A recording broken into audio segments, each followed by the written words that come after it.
Hello guys, this is your Divine Jupin channel. Hi guys, magluluto na naman ako nitong rice with Iranian adas with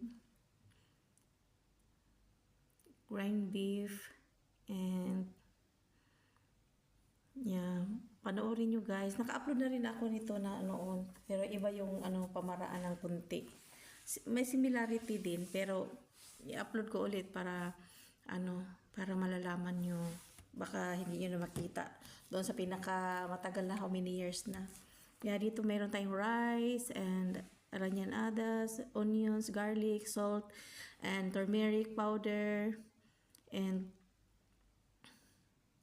yung mga ibabang powder na garlic, and kahit anong gusto nyong ihahalo ng inyong karne, ayan. Diyan, nagpakulo ako ng water para sa aking yung Iranian adas yan. Meron ding isang kind niya na ang tawag ay yung adas na orange, tapos yan ay lentils green. Yeah. Ayun, pakuluan lang ng half cook yan siya guys. O yung tama-tama na maluto na talaga siya. Hindi lang yung magbuka na talaga siya kasi malata na. Yan, separately na ipakuluan mo yan siya. Sa kosheri din, meron din akong ginawa. Yan ang ginagamit. Iba naman yung halo ng kosheri. Yan.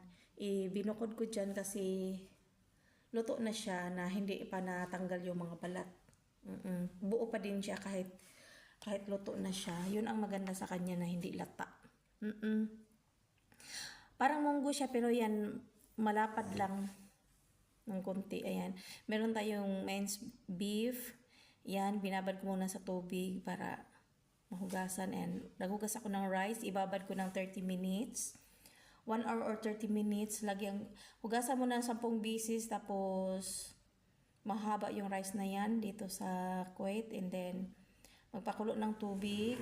Separate din ang pagpakulo niyan. Ayan, nakagayat na ako ng onions and garlic, and maglagay ako ng olives oil. Yun, ginagdagan ko yung olives oil kasi yan healthy naman, kasi yan hindi yan nakakasira ng health.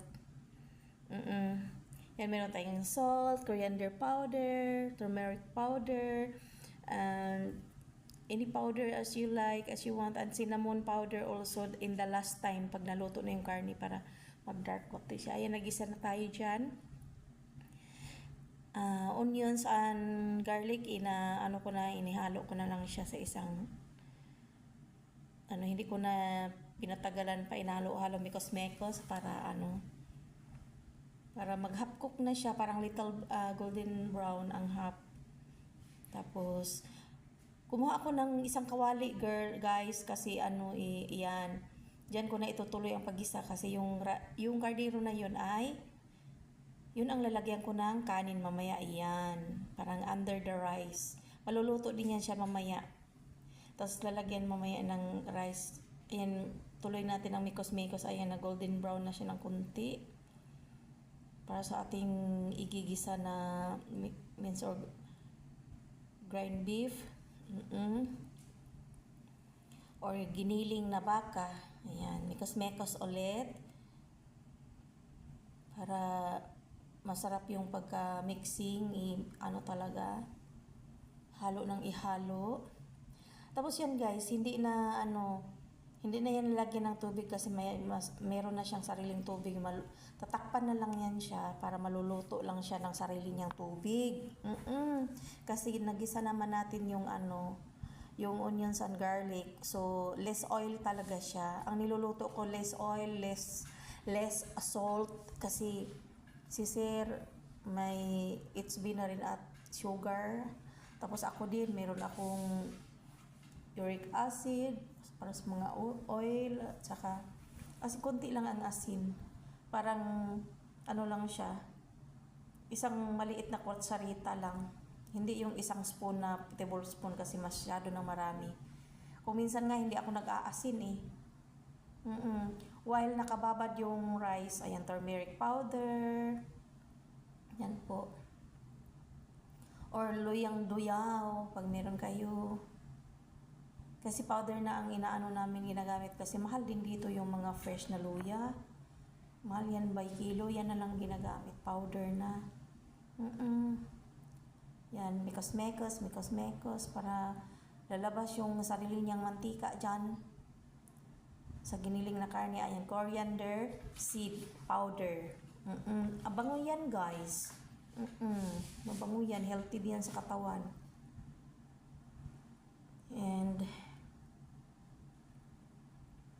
tuloy lang sa paggisa-gisa, guys. And big love shoutout sa lahat ng aking mga team adikors, ang mga team Risbackers. Ayan, garlic powder din meron. Ayan. Pwede din kung meron kayong onions powder, pwede pa rin. Then, yeah, guys, and big love shoutout Sis Annalyn Ormatan, Racha Hunters Vlog, and ayan po, in the last time, parang nag-golden brown na yung ating karne, ay nilagyan ko na ng cinnamon. Ayan, para maalis yung ano, guys. Alam mo ba yung cinnamon, guys? Gawa ng akasya. Balat ng akasya pala yan. Uy, di galing. Kaya yung may akasya kami sa malapit sa bahay namin, tanggalin ko yung balat pag uwi ko sa Pilipinas. Gawin kong ganyan. Cinnamon powder. Char lang. I'm not sure. Then, ayan guys, sinalo-halo ko ng maayos talaga, ng mabuti. Tapos, tinakpan ko ng saglit dyan para, kasi meron pa yan siyang tubig, lalabas pa yun yung sariling mantika. Kunti lang, wag sobra kasi hindi rin, lahat ng sobra ay hindi nakakabuti. Yun ang sabi nila. Kumbaga, ang masarap ang bawal, pero hindi yan. Joke lang, ayan, tinakpan ko po, ayan. Meanwhile, ayan, nakulo na yung tubig ko. Inihalo ko na doon ang rice na pag after 30 minutes, sinugasan ko ulit. Tapos, kasi may asin ng kunti yun. Tapos, pinabad ko sa tubig na may asin. And, hinugasan ko ulit. Ayan.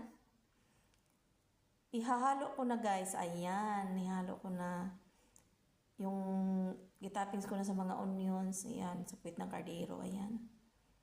Para paglagay ko sa rice, pag naluto na, pag nainin na yan, napaka-yummy. Yan ang mga luto ng mga Iranian, mga Kuwaiti, mga Arabic country. Ayan. Diba golden brown na, ayan ang lentils, green, and karne natin. Halo na siya lahat. Paunti-unti, pa isa-isa. It will take time, guys. Yan, with love talaga yung paggagawa na yun. Tingnan yung, dyan, yung rice dyan, napakahaba. Mahaba yung rice na yan. Made in basmati, parang may basmati rice, yung isa. Yung normal rice lang dito. Tapos, ayan, nilagay ko na yung lentils. Ay, karne yata. Ingay ang gulo ko. Rice, and then lentil, karne, yung beef. And then lentils, ayan. Ganyan, guys. Yan, sundin niyo lang, guys. Ayan. Ilang amount or mga ilang lentils ang gusto nyo, kadami, ayan. Tapos, rice, karne, tapos lentils, tapos rice uli. Tapos yung tira, ilagay ko dyan pang decor ng aking pag maghanda na ako ng rice. May kakain pala. Ang gulo ng aking voice over. Ay, yan. Tapos na po, tatakpan natin yan ng aluminum foil o pwede rin tela ng basahan nyo na para pang takip dyan. Ayan po.